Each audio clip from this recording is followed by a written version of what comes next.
بەناوی خوای گەورە سڵاوتان لێبێت بەڕێزان. حکوومەت هەرێمی کوردستان شکستێنەوە لە دابینکردنی موچەی فەرمانبەرانی هەرێمی کوردستان و دژاتی خۆشی بۆ پرۆژەکەی کۆمەڵ و گۆڕان و یەکێتی لە پەرلەمانی عێراق بۆ چارەسەرکردنی موچەی فەرمانبەرانی هەرێم دەردەبڕێت. با بڕای شارەزایانی ئابووریش جێبەجێکردنی یاسای بودجێ عێراق دەکرێت بێتە فاکتەرێک بۆ باشکردنی دۆخی ژیانی خەڵکی هەرێمی کوردستان. میواندارێک لە بەڕێزان لە ستۆدیۆی سەرەکی سۆرا عومەر ئەندامی لیژنەی دارایی لە پەرلەمانی کوردستان و لە بەغدادەوە مەسعود حەیدەر ئەندامی لیژنەی دارایی پەرلەمانی عێراق تاوتوی ئەم پرسە دەکەین. لە سەرەتادا راپۆرتێک دەبین دواتر لەگەڵ میوانەکانمان درێژە بەم پرسە دەین.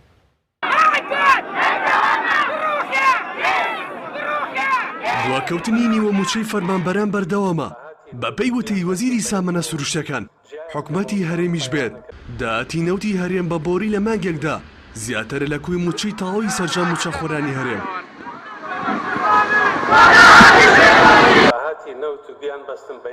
ئاشتی هەورامی وەزیری سامانە سروشتەکانی هەرێم لە میانی وتەیەکیدا لە کۆنفرانسی نەوت و گازی هەرێم لە لەندەنی پایتەختی بەریتانیا ڕایگەیاند سەرەڕای قەیرانەکان توانیمانە ساڵی 2016 لە ڕووی داراییەوە بە باشی بەڕێ بکەین. لە ئێستاشدا هەرێمی کوردستان ڕۆژانە 700,000 بەرمیل نەوت هەناردە دەکات. بەپێی دوایین ڕاگەندراوی حکومەتی هەرێم کە ڕۆژی 2/12/2012 بڵاو کرایەوە باز لەوە دەکات هەرێمی کوردستان 1,400,000 موچەخۆری هەیە و موچەی تەواوی مانگانەشیان 880 ملیارد دینارە و واتە 676 ملیۆن دۆلار بەپێی سیستەمی کۆن.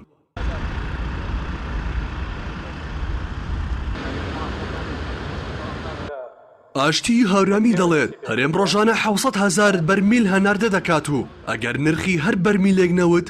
بەلانی کەم 40 دۆلار بێت کە ئێستا لە بازاڕەکانی جیهان بۆ 54 دۆلار بەرز بۆتەوە. ئەوە تێکڕای داهاتی مانگانەی نەوتی هەرێم کە دەکاتە 840 ملیۆن دۆلار بەپێی سیستەمی کۆنی موچەش کە تەواوی موچە دەدرا سەرجەم موچەخۆران. هەرێمی کوردستان مانگانە پێویستی بە 676 ملیۆن دۆلارە واتە داهاتی یەک مانگی نەوتی هەرێم بە بۆری 164 ملیۆن دۆلاری زیاترە لە تەواوی موچەی فەرمانبەرانی هەرێم. ئێستا حکومەتی هەرێمی کوردستان لە ئاستی ناوخۆ کێشی موچەی فەرمانبەران چارەسەر ناکات و دژاتی خۆشی بۆ پرۆژەکەی کۆمەڵ و گۆڕان و یەشێتی لە پەرلەمانی عێراق بۆ چارەسەری موچەی فەرمانبەران ڕاگەیاند. توصيات ثم نأتي إلى لجنة التصويت على ما تم ذكره الآن. پێشەوەی هەرێمی کوردستان نەوت بەسەر بەخۆ بفرۆشێت فەرمانبەران و موچەخۆران لە کاتی خۆیاندا تەواوی موچەکان وەردەگرت کەچی دوای و هەرێمی کوردستان کە لە ساڵی 2015 دەستی بە نەوت فرۆشتن کرد لە ماوەی 2 ساڵدا تەنیا 12 موچەی تەواوی فەرمانبەران درراوە. لە ساڵی 2015 8 موچەی تەواو و لە ساڵی 2014 4 موچەی تەواو. هۆکاری سەرەکی پێنەدانی موچەی فەرمانبەرانیش دەگەڕێتەوە بۆ گەندەڵی و بەتەڵامبەرنی داهاتی هەرێمی کوردستان.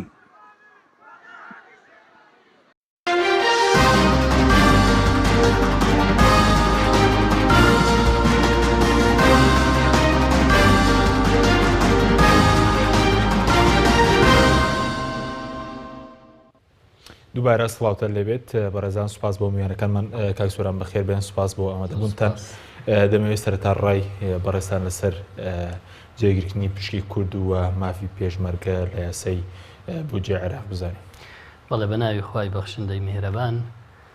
لە ڕاستیە یەک جیاوازی هەیە لە نێوان ئەم پرۆژە یاسای بودجێ عێراق لەگەڵ یاسای بودجێ عێراق لە ساڵانی ڕابردوو. جیاوازیەکەژەوەیە کە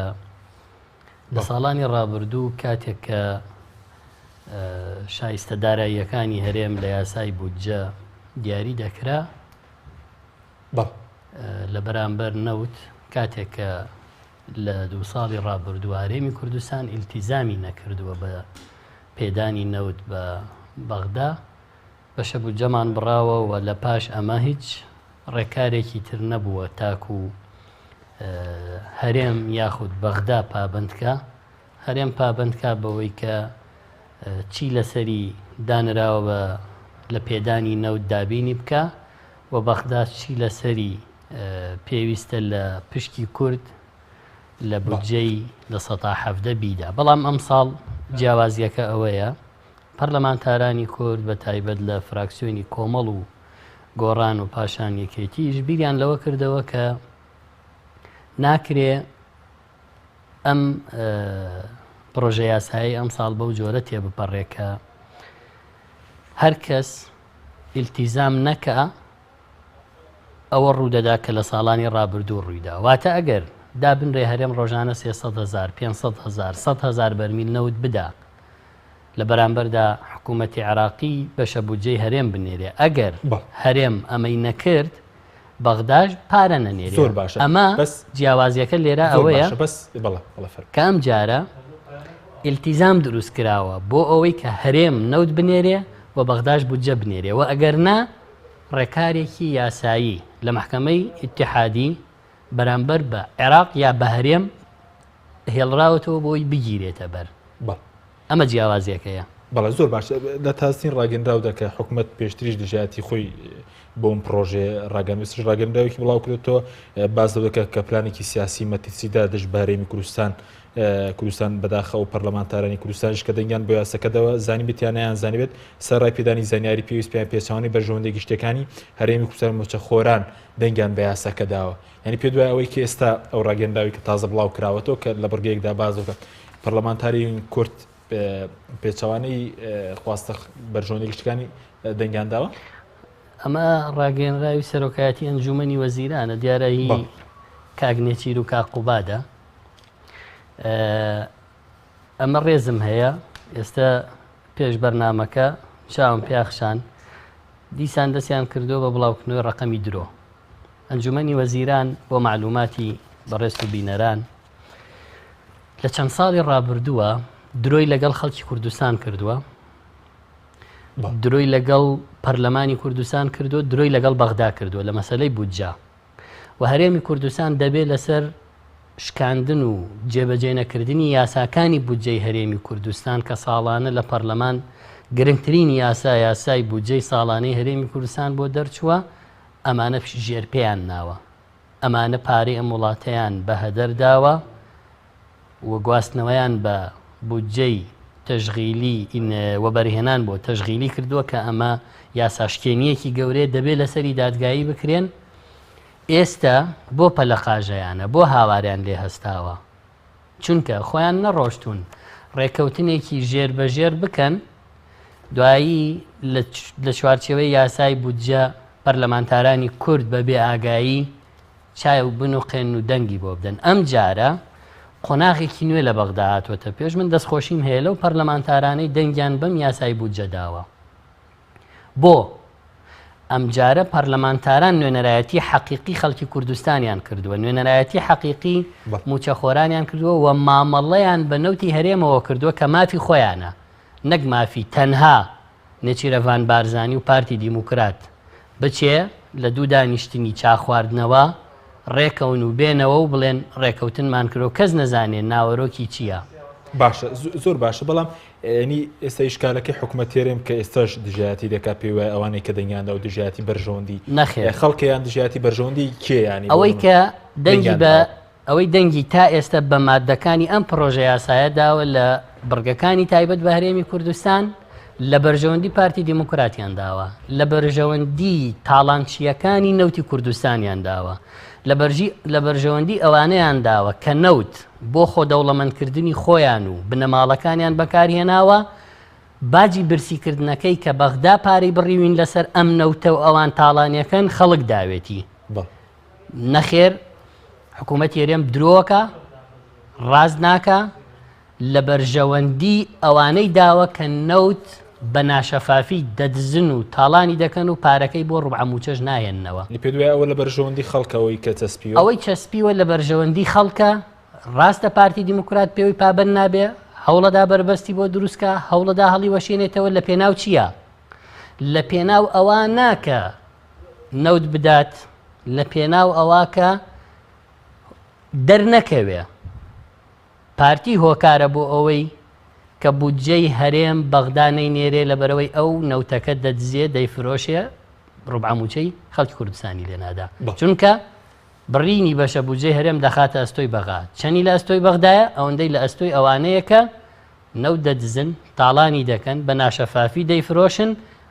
و داواش دەکەن بودجەی بەغدایان بۆ بێ. سپاس دەکەم دواتەگەڕێم بۆ لای بەڕست کاک سۆران. ئەگەر بچینە بەغداد لای کاک مەسعود. کاک مەسعود زۆر سپاس بۆ بەشداریکردن لە بەرنامەکەماندا. سەرەتاگەر سەرنجی بەڕستان بزانن لەسەر تازەترین ڕاگەندراوی حکوومەتی هەرێم کە لە بەشێکیدا پێی وایە ئەو پەرلەمانتارانەی کە ئێوە لە فراکسیۆنەکانی گۆڕان و کۆمەڵ و یەکێتی پرۆژەی داواکاریەکانی کورتان چەسپاندووە لە یاسای بودجە پێیان وایە ئەمە پێچەوانەی بەرژەوەندەی گشتەکانی خەڵکی کوردستانە. دەمەوێت بەڕستان بەداتا و بە ئامار ینی ڕوونی بکەنەوە بۆچی لە بەرژەوەندی خەڵکی کوردستانەوەی کەوە چەسپاندوتانە یاخود جیاوازی چیە لەگەڵەوەی کە ساڵانی ڕابردوو حکوومەت هەرێمی اتفاقێکی لەگەڵ بەغداد کردبوو؟ بەڵێ بنای خی بەخشنەوە میهرەبان سڵاو بۆ بەڕێزت و بۆ برای بەڕێزم کاک سۆران و سڵاو بۆ بینەرانی بەڕێز. ئەم بەیاننامەیە بەڕاستی منیش ئێستا هەر بە سەریعی تەماشایەکم کرد شتی نوێی تێدا نییە ئەوەی ڕاستی بێ لەبەرەوەی من بە خاڵی ئەخیر دەست پێکەم کە حکوومەتی هەرێمی کوردستان بەداخەوە دایمەن درەنگ وەخت ئاماژە بەوەکە کە ڕۆڵیان نەبوو ئاگان لێ نییە. شتێک هەیە لە مادەی 102 دەستوری عراقیە سیاسەتی مالی دەوڵەتی فیدرالی حکوومەتی اتحادی دایانە نەوەک هەرێمەکان و پارێزگاکان. ئەمە یەک. دوو ئێمە لەوەتەی پرۆژە یاساکە هاتوتە پەرلەمان و هاتوتە لیژنەی دارایی ئێمە نوسخەیەکمان ناردووە بۆ حکوومەتی هەرێمی کوردستان و گەشتۆتە دەستکەن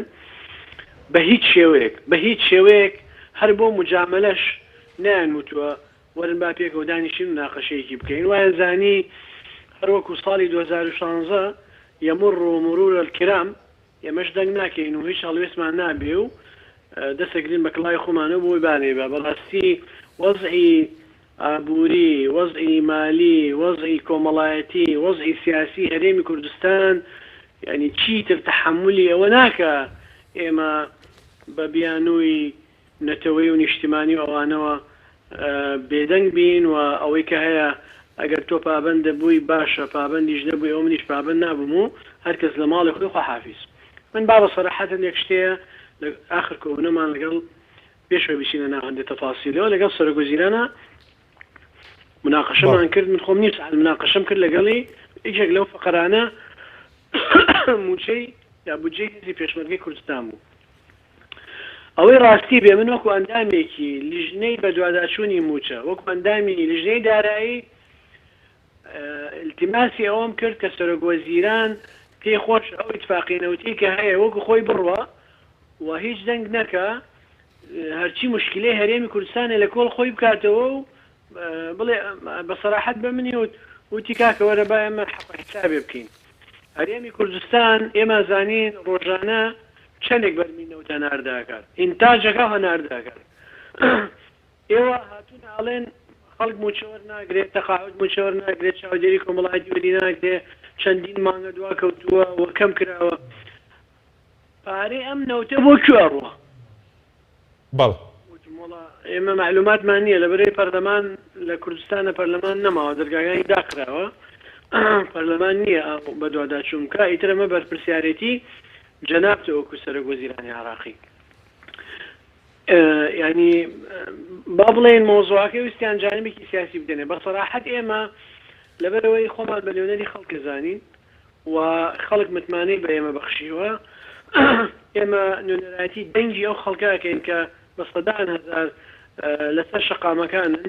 و هەموو ئەو مامۆستا و فەرمانبەرە بەڕێزانش لە زاخۆوە هەتاوەکو خانەقی بەبێ جیاوازی کە موچەوەر ناگرن کە دوایەکەوێ لە وەزعێکی دارایی زۆر خراپن. من ئەو ڕۆژە ڕەفیقێکم باسی مامۆستایەکی زانکۆی کرد کە جێگای ڕێز و تەقدیر و حرمەتی ئێمن کە پرۆفیسۆرە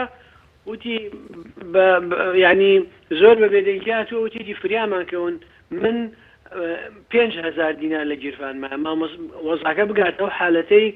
مامۆستایەکی زانکۆ بە دەرەجەی پرۆفیسۆر پارە لە گیرفانیە نەبێ ئیداری ماڵ و مناڵەکەی بدە. ئەمە ئیتر هیچ شتێک تەقبولی ناکە ئەوە لە ژێر هیچ بیانوویەکە نابێ ئەمە قبول کرێ. شتێکی تریش هەیە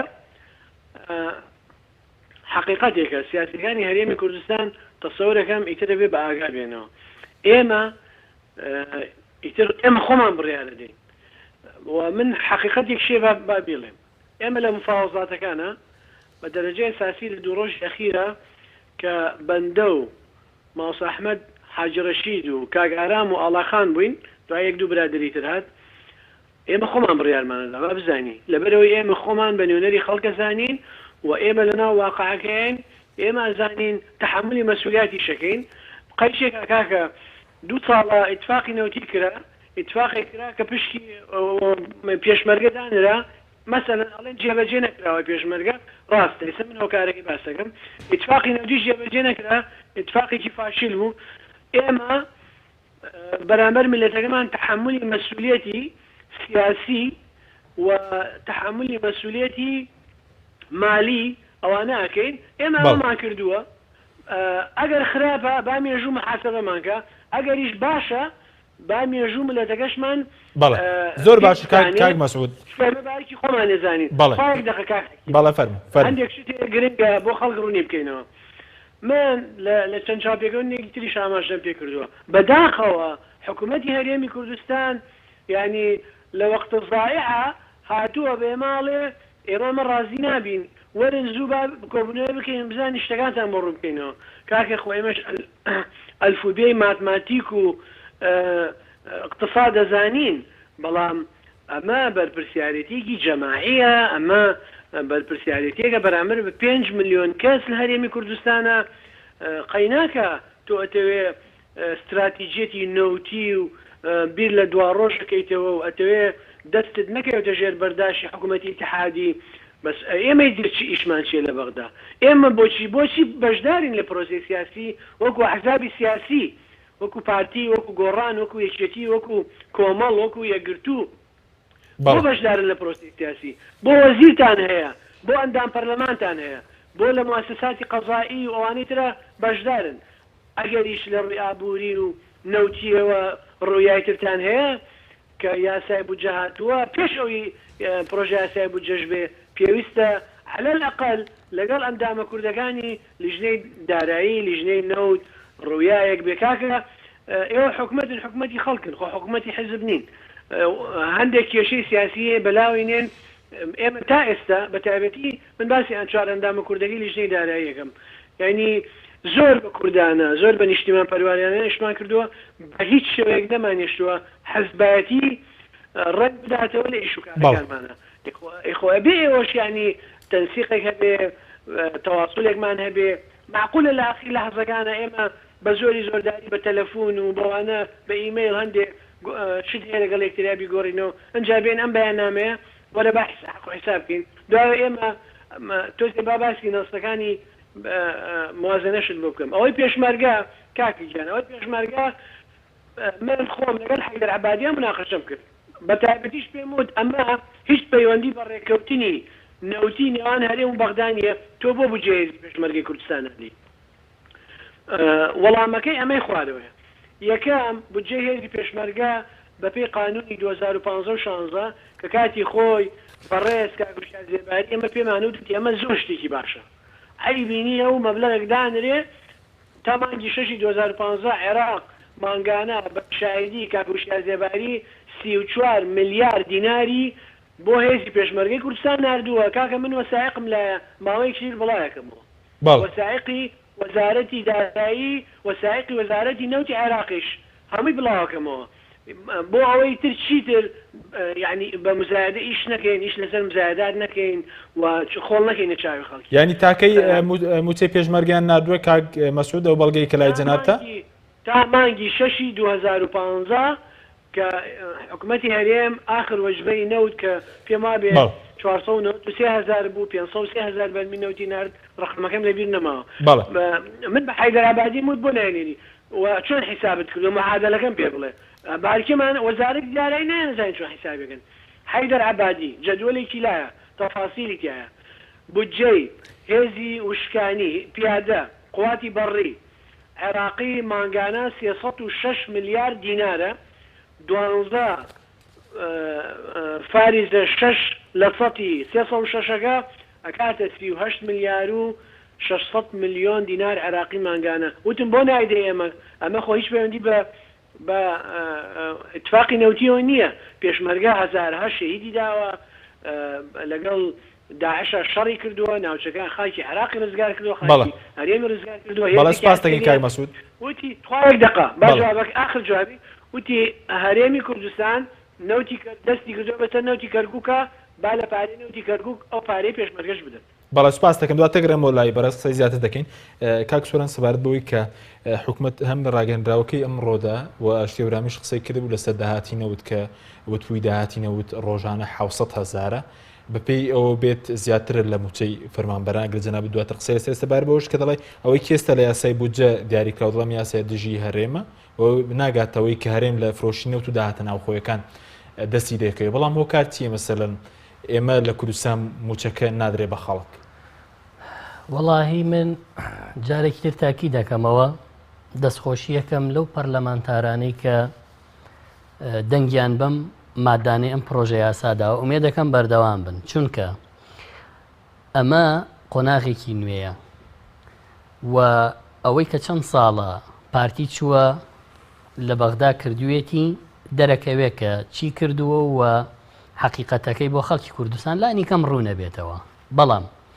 ئەوەی لە بەیان نامەکەیان هەیە من حەزەکەم ئاماژەی پێ بکەم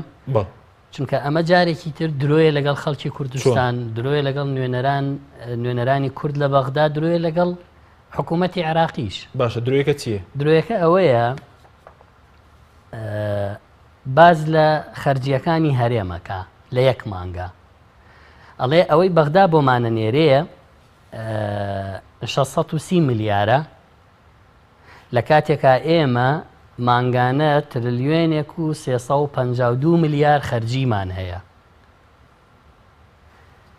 880 ملیار دینار خەرجەکەین بۆ شایستە داراییەکانی مانگانەی موچەخۆران ئێخوا خەجاڵەتتان کە خواڕوتان لەوە ڕەشترکا کە وەکو میلەتان بەم ڕۆژەگەیان دو ئێوە 880 ملیار خەرجەکەن بۆ موچەخۆران 330 میلیۆن دلار خەرجەکەن ینی 330 میلیۆن دلار بەڵێ 550 ملیار دینار درۆوەکەن لێرە ئەڵێ 120 ملیار دینار ئەدەین بە کۆمپانیا شایستە داراییەکانی کۆمپانیا نەوتیەکان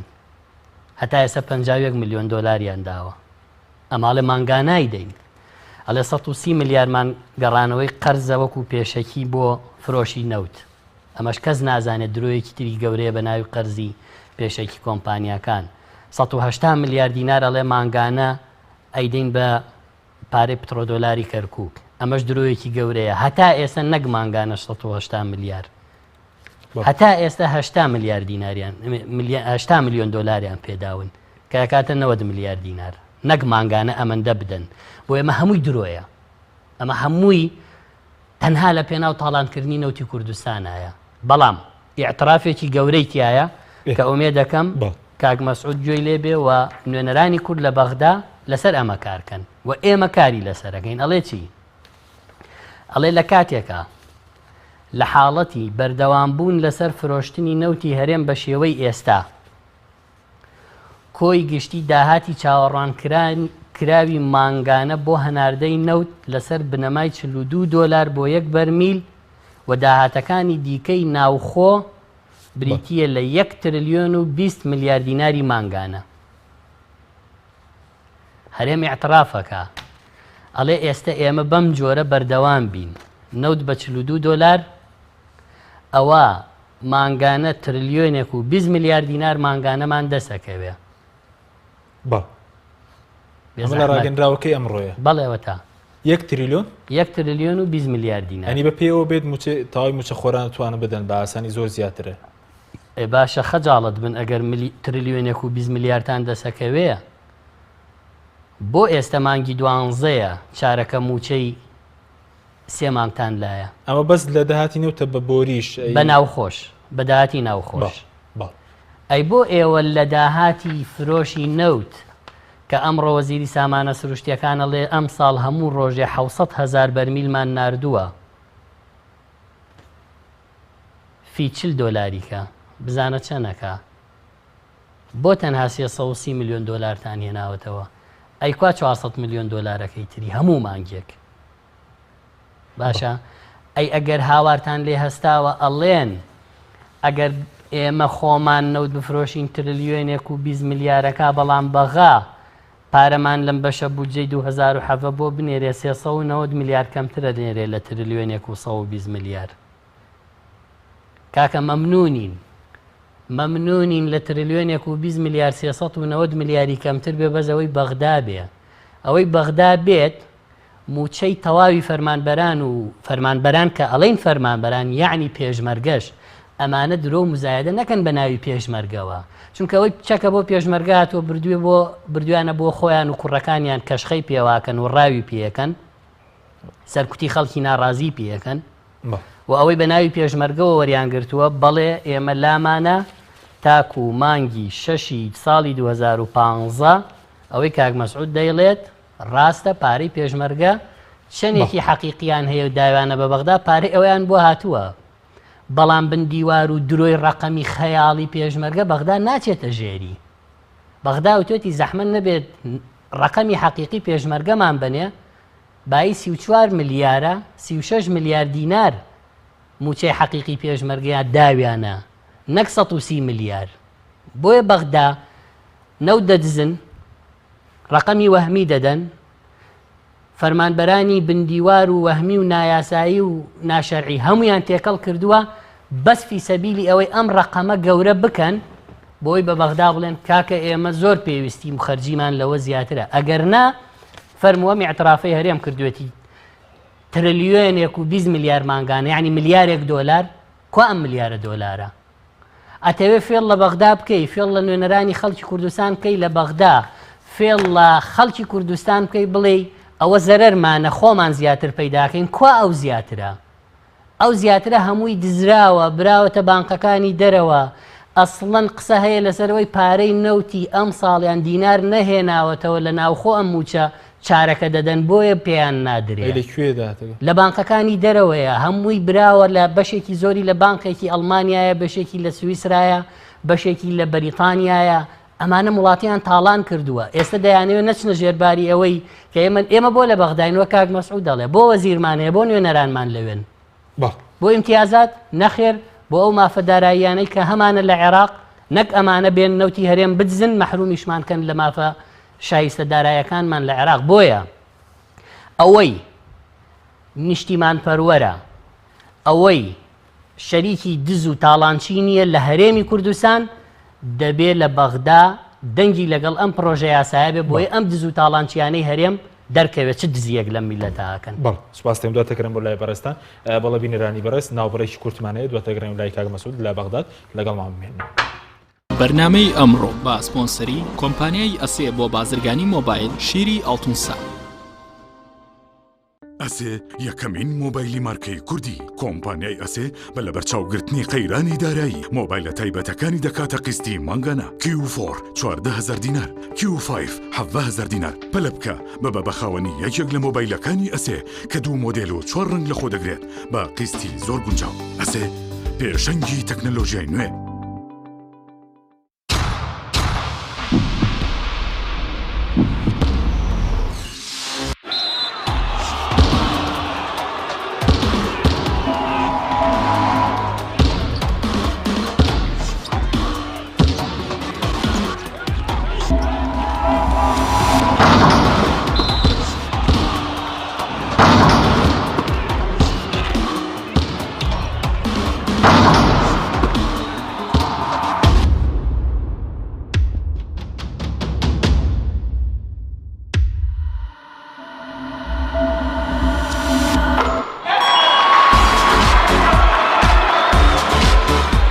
سەرکەوتنە گەورەیە تەنها شیری وشکی ئەڵتونسای تەمێکی ڕاستەقینە و 100% سروشتی نۆشی کەو هەمیشە بە بەهێزی بمێنەرەوە. کاتر نییە بچیتە بازار بۆ کڕنی پێداویستی ئەلیکترۆنیەکان وەک هەمیشە کۆمپانیای ئەسێ خزمەتگوزاری نوێی بۆ ئامادەکردوون. ئێستا دەتوانیت لە ڕێگەی ئینتەرنێتەوە سەرجەم ئامێرەکانی کۆمپانیای ئەسێ بکڕی و هەموو جۆرە کارتێکی موبایل و ئینتەرنێت بەدەست بخەیت. ئێمە بۆتان دەگەێنینە ماڵ و شوێنی کارەکانتان. لە ڕێگای کارتی ئەسێەوە ئەبیتە بەشداربووی سەرەکی ئەم خزمەتگوزاریە. لە 25 دلار زیاتر پێداویستی بکڕە و کرێ گواستنەوەکەت لەسەر کۆمپانیا دەبێت. ئەسێ پێشەنگی تەکنەلۆژیای نوێ.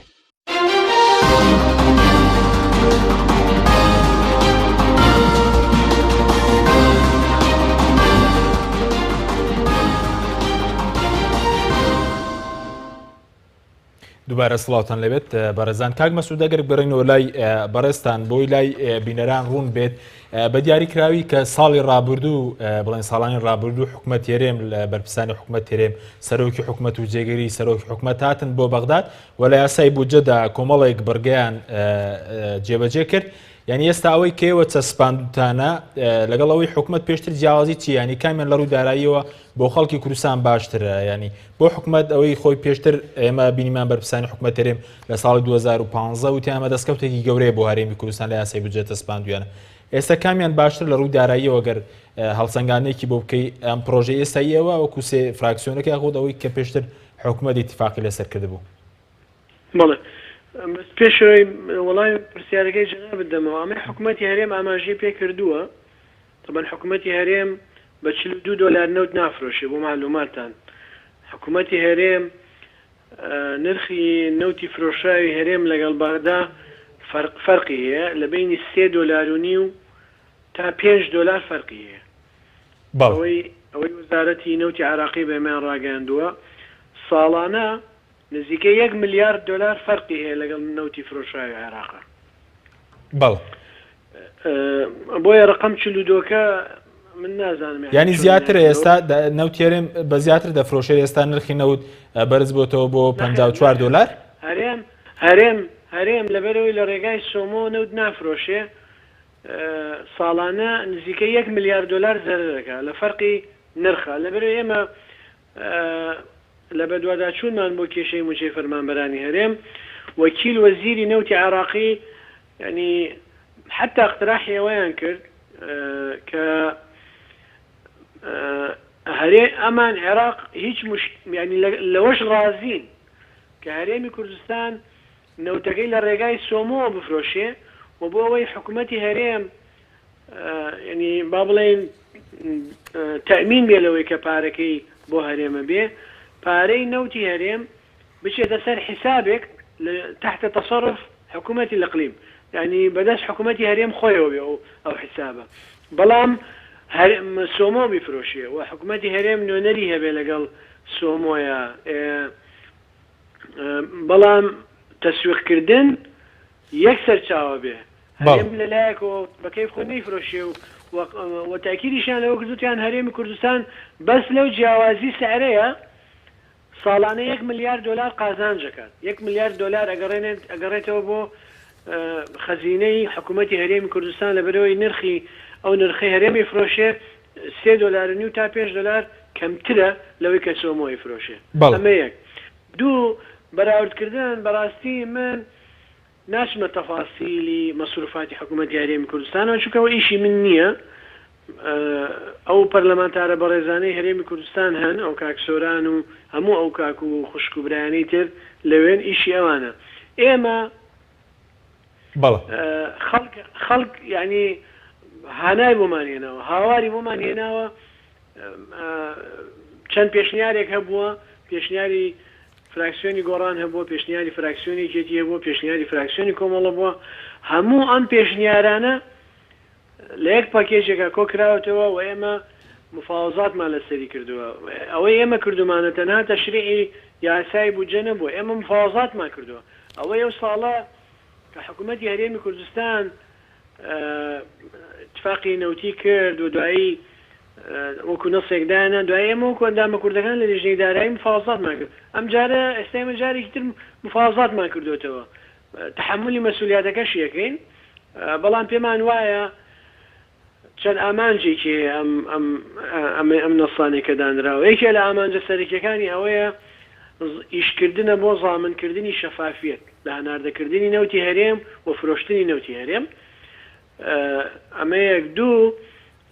لە نەسێکە لە مادەی نۆ ئاماژە بۆ کراوە هەرێمی کوردستان ئەو نەوتێکای فرۆشیە لە ڕێگای سۆمەوە و ئەو داهاتەی کە وەرێگرێ لە عێراقەوە دەبێ بە دەرەجەی یەک ئەولەویەت بۆ دابینکردنی موچەی فەرمانبەران و خانەنشینان و چاودێری کۆمەڵایەتی یعنی بۆ خەڵکی فەقیر و هەژار التزاماتی نەوتی هەیە بەرامبەر بە کۆمپانیەکان ئەوانە هەمووی زۆر شتێکی باشە بەڵام قوتی خەڵک لە پێش هەموو شتێکەوەیە و ئێستا ئەوەشی ئاماژەی پێکراوە لەو بەیاننامەیە من بەڕاستی بە تەفسیلی ئینم نەکرد لە بەرەوەی کاتنی هەر کە بەرنامەکەی جەنابەت دەستی پێکرد بەیاننامەکەم بڵاو کرا بینیمان دوای توانین دراستەی کەین و ئەوەی کاکسۆران ئاماژەی پێکرد بۆی بزانین زیاتر شی بکەینەوە وردی بکەینەوە. زۆر باشە یەک شتێک هەیە زۆر گرنگە. ئێمە نوێنەری گەلی کوردین، ڕاستە لە فراکسیۆنی جیاوازین، بەڵام ئامانجمان لە نەتیجە ئامانجێکی نیشتیمانی و نەتەوەیە و خزمەتکردنی خەڵکیە. کاکە معقولە ڕئیس وزەرای دەوڵەتی فیدرالی اتحادی بێت بە ئێمە بڵێ وەرن بۆ بڕوونکەنەوە ئەم نەوتە ئەفرۆشن ئێوە مانگانە ئەوەندە ملیۆن بەرمی نەوتە ناردەکەن ڕۆژانە هەرێمی کوردستان حەیدەر عەبادی بە من ئەڵێ هەرێمی کوردستان خۆی ئەعلانێکا ڕۆژی 600,000 بەرمی نەوت بە بۆڕێنێرێ. ئەی ئەو نەوتێکە ئەیفرۆشنە مەسفاکان داهاتەکەی چەندێکە وتم نازانم، ئەی ئەو نەوتێکە بە تەنکەرە ڕاوتم ئەش نازانم. باشە تۆ یعنی ڕئیس وزەرا دیان پرسیارن ئەو معلوماتی هەیە با بزانی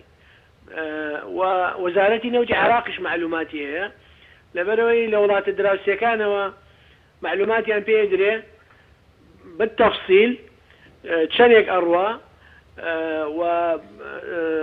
با بڵێن ناو تەنکەرەکان نەوتی خاوە مشتەقاتی نەوتە ئەوانە مۆزوعێکی ترە. ئێمە ئەرقاممان لایە لە کاتی خۆی هەمووی بڵاوەکەینەوە، بەڵام ینی معقول نییە تۆ بگاتە ئەوەی هەندێک جار اتهامانەکەن بە خیانەت، هەندێک جار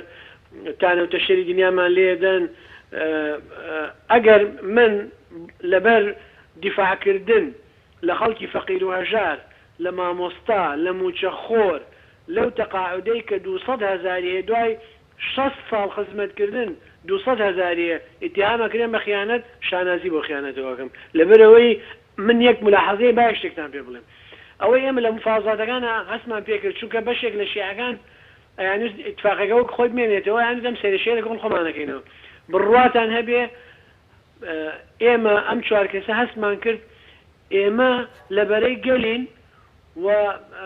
گروپێکی لە بەرامبەرمان دانیشتووە دیفاع لە دەسەڵات و بەرپرسانی ئەم وڵاتەکە. یعنی من بۆ خۆم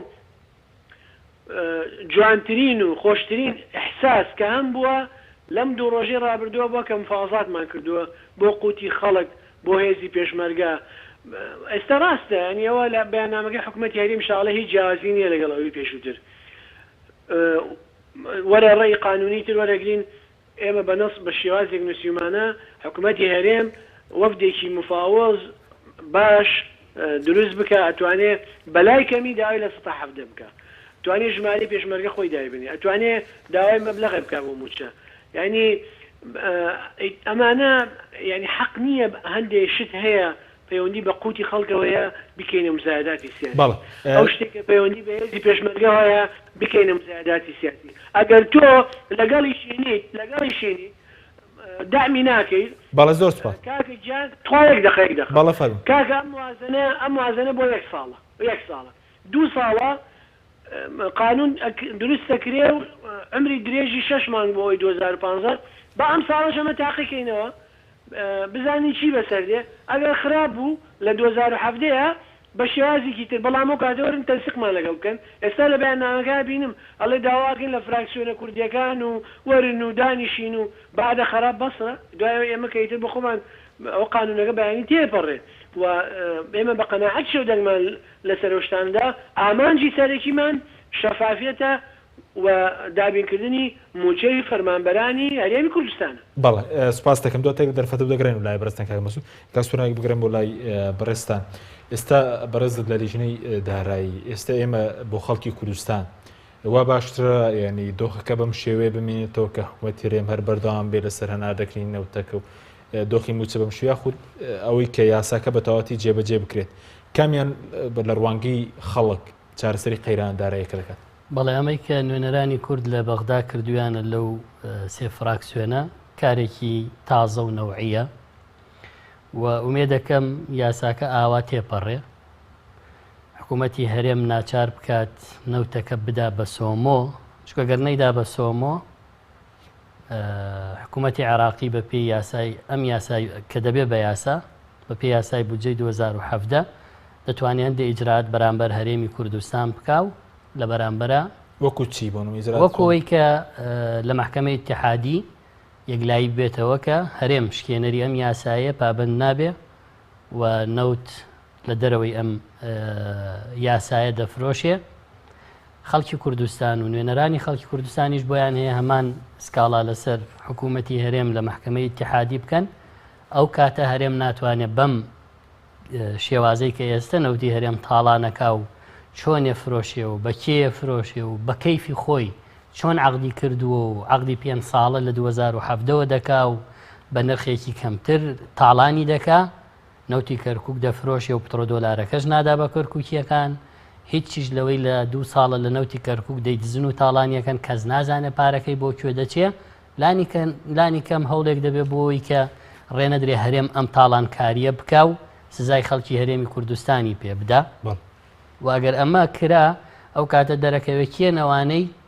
کە لە پێناو گیرفانی خۆیان و تاڵانکردنی نەوتی هەرێم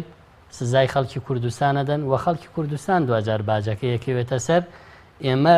کاتی خۆی کە دڵمان بەوە خۆش بوو خۆمان سربەخۆیی فرۆشی نەوتمان هەبێ مەرجەکەیەوە بوو شەفاف بێ. مەرجەکەیەوە نەبوو بچن تاڵانی کەن و دزی بکەن. مەرجەکەیەوە نەبوو کە ئەمانە زۆر باشە بە کەیفی خۆیان بکەن. زۆر باشە بەڵام کاک سوورانەوەی کە ئێستا لە یاسای بودجە و سێ فراکسیۆنە جێگیریان کردووە 550,000 بەرمیلە.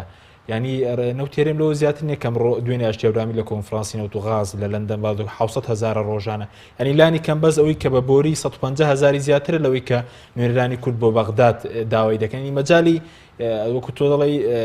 گەندەڵی کەش نامێنێ ئەگەر بیانەوێت. ئەسڵەن عێراق مڕوونەتی نواندووە کە 300,000 نەوتی کەرکووک دەخاتە ڕێکەوتنی بەشە بودجەی هەرێمەوە. بۆ لەبەرەوەی نەوتی کەرکووک عێراق بەیانیە توانێت دەستی بەسەرا بگرێتەوە چکۆمانە دەستیان بەسەرا گرتووە و تاڵانیان کردووە. ئێمە نازانین داهاتەکەی کە 2 ساڵە بایی نزیک بە 11 ملیار دۆلاریان لێ فرۆشتۆ چیان لێ کردووە. ئێخۆ کە عێراق ئەمەشی کردووە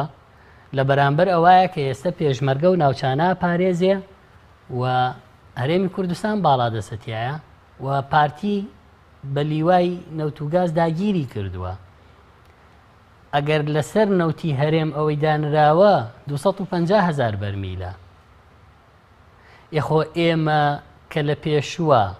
یاسای بودجە لە عێراق دەرچووە ئیتفاق کراوە بەس نەوتی هەرێم دراوە. نەوتی کەرکووک عێراق خۆی بە بۆری جیهان فرۆشتوێتی. بۆیە بەڕاستی ئەگەر ئەمەش جێبەجێ نەکەن ئەمە دەیسەلمێنێ هێندە زیاتری ئەو پارەی کە لە بەغداوە دێ ئەمانە دزی دەکەن و قازانجیان زیاترە بۆیە ئامادەنین. باشە بەڵام ئەگەر لەگەڵ بەغداش ڕێ بکەون مەجای و نامێنەی مەسلەی تانکەرەکان مەسلەی پاڵاو گەناخۆیەکان بەشیێوانی شەر نامێنێت بەشی بەرپرسان ئەگەر خەمیێوان بێت دیارە بەوە ڕازی نابن. دیارە بەوە ڕازی نابن کە ئێستا 700,000 فرۆشن 550 بدەن بە بەغدا موچەی تەواوی فەرمانبەران بە پێشمەرگە و بە خانەنشین و بە شەهید و بە تۆڕی ئەسڵەن ئەمانە لێرە باسیەوەکەن کە پارەی تۆڕی کۆمەڵایەتی کۆمەڵایەتی زۆرینیان بڕیوە.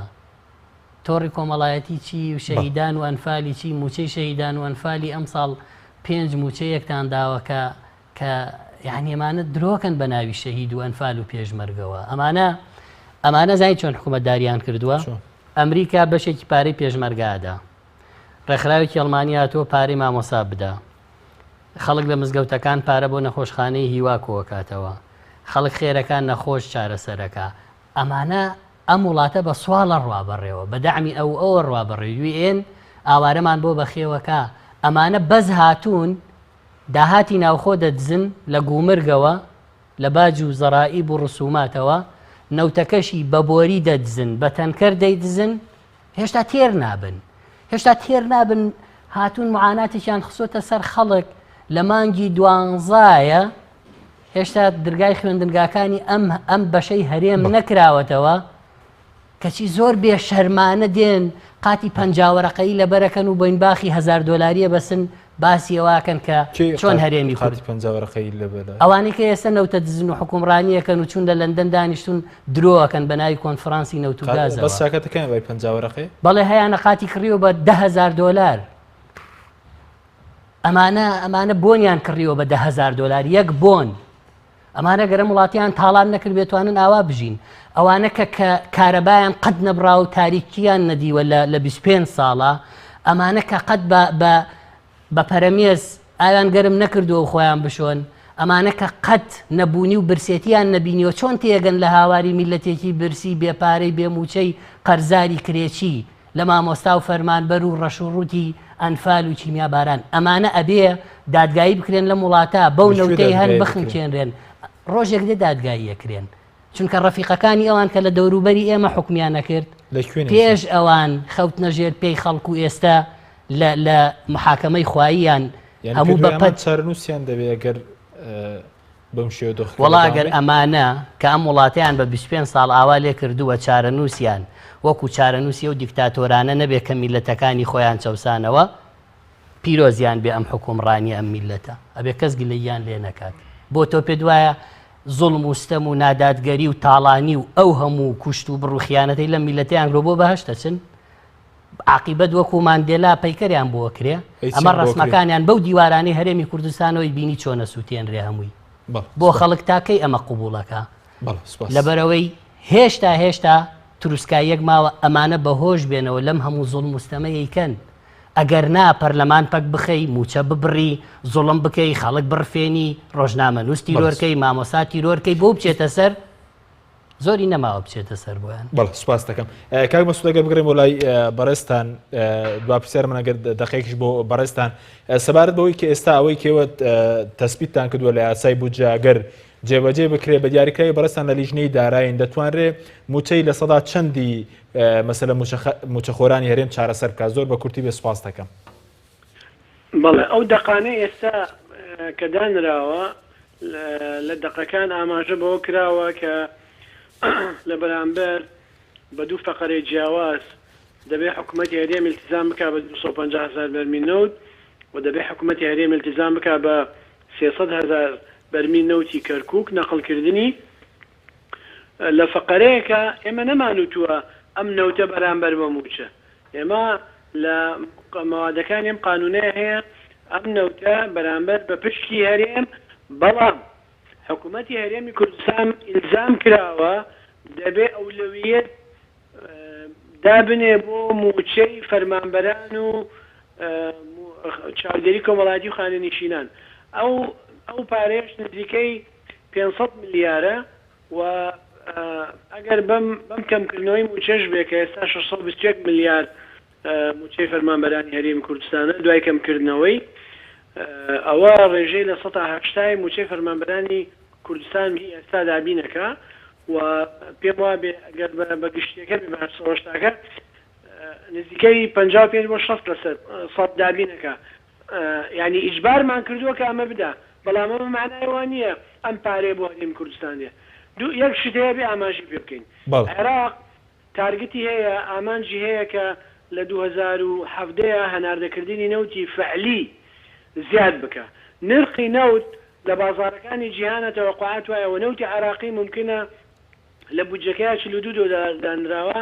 بەلای کەمی ممکنە عێراق بە 45 دلار بیفرۆشێ بە معدلی یعنی هەرێمی کوردستان ئەگەر هیچ نەمدەی تۆ زیاد ڕقەم هەیە بێڵێم ئەگەر بە کورتی بێ سپاس دەکەین کاتمانەوە بەلای کەمی مانگانە 700 میلیارد دینار ممکنە لە بودجە وەرگرێ هەرێمی کوردستان ساڵی 1 میلیارد نزیکەی 1 تریلیۆن دینار لە نەفقات حاکمەیە هەرێمی کوردستان حەقی هەیە لە 170 نەفقات سیادی وەرگرێ هەرێمی کوردستان ئەگەر جەدەلەن بڵێن لە 170 بۆ هێزی پێشمەرگەدانرێ ساڵانە نزیکەی 624 میلیارد دینار بۆ هێزی پێشمەرگە تەرخانەکرێ یعنی ئەو پارەی کە لە بەغداوە بۆ هەرێمی کوردستانە تەنها وەک بودجە لە هیچ حالەتێکە لە 8 تریلیۆن و نیو کەمتر نابێ جگە لە نەفقاتی حاکمە و سیادیە و پێشمەرگە ئەمانە هەمووی هەیە هەرێمی کوردستان ئێمە ئەزانین هەمومان ئەزانین بەڵێ زۆر سپاس 550,000 بەرمیل و زیاتریش هەناردەکە بەڵێ زۆر سپاس بۆ بەڕست مەسعود حەیدەر ئەندامی لیژنەی دارایی پەرلەمانی عێراق کە بەڕێزان لە بەغدادەوە لەگەڵمان بووی هەروە زۆر بەڕێز سۆران عومەر ئەندامی لیژنەی دارایی پەرلەمانی کوردستان کە بەڕێزشان لە ئەستۆی سەرەکی لەگەڵمان سوپاس بۆ بینەرانی بەڕێز سوپاس بۆ هاوکارانمان خواتانە